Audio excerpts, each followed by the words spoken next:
Les Chenouilleurs, le radeau de la Méduse. Je vais vous raconter l'histoire des Chenouilleurs qui entreprirent de courir le monde, à l'image des héros fabuleux, d'affronter de grands périls et de se distinguer par de brillants exploits. Ils m'ont dit avoir rencontré un monstre au regard mortel, une créature en forme de cloche qui ne possède qu'un seul œil et qu'une seule dent. La dent est longue et pointue. L'œil, toujours en mouvement, transforme en rocher tout être vivant qui aurait l'audace de soutenir sa vue. La Gorgone, car c'est ainsi qu'on l'appelle, habite du côté des îles Cyclades, au fond d'une grotte humide où elle se lamente en poussant des cris affreux. Le hasard voulut que les Chenouilleurs traversent l'océan sur un morceau de bois qui leur faisait un navire. Le navire fut poussé par des vents terribles du côté des îles Cyclades.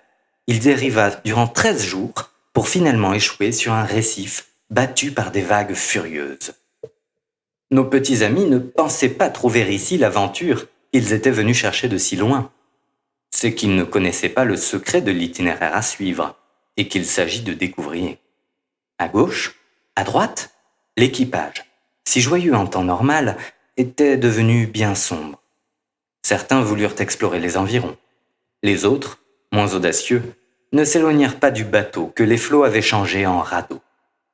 Les premiers se risquèrent donc à longer la plage qui, surmontée de falaises élevées, leur causait beaucoup d'inquiétude, d'autant plus que les nombreux coquillages dont elles se couvraient blessaient leurs pieds nus. Ils arrivèrent à la caverne où reposait la terrifiante Gorgone, la plus redoutable des méduses, dont l'œil unique et la dent solitaire intimident même les grands prédateurs du monde sous-marin. Les Chenouilleurs, ignorant le danger, approchèrent des tentacules de la méduse endormie. Tour à tour, ils enjambèrent ce qui ressemblait à un amas de serpents entrelacés, légèrement ballottés par le va-et-vient de l'eau qui emplissait la grotte et qui poussa une étrange statuette contre la cheville de l'un des aventuriers. Le rusé Chenouilleur comprit qu'il s'agissait d'un insecte pétrifié à l'instant où la Gorgone ouvrit une gueule énorme, prête à saisir sa proie. « Chenouille qui peut !» s'écria-t-il. « Ne croisez pas son regard !» Les tentacules se mirent à onduler, tels de longs cheveux blancs, paralysant ce héros dépourvu de glaive et l'entraînant vers la bouche ouverte sur le croc farouche. Quand il vit le sang s'échapper de son bras et couler au-dessus de cette dent, le Chenouilleur versa une larme, serra les poings et fit signe aux autres de s'enfuir. Mais ses compagnons ne reculèrent pas. Ensemble, ils s'élancèrent et jetèrent en direction de la tête de Méduse les coquillages qu'ils avaient ramassés en chemin. Le vieux poulpe en prit un plein dans l'œil. Peine et souffrance se lisaient sur le front hideux que la bête exposa au grand jour après avoir quitté sa tanière. Affamé de vengeance, la colère augmentait sa laideur et sa douleur réveillait la colère. Mon récit touche à sa fin.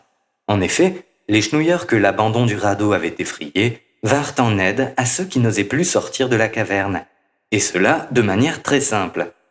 Ils longèrent la côte à bord de l'embarcation qu'ils avaient remise en état de flotter, puis leur capitaine, apercevant une curieuse créature en forme de cloche, attrapa sa longue-vue et la pointa vers ce monstre dont il ignorait le nom.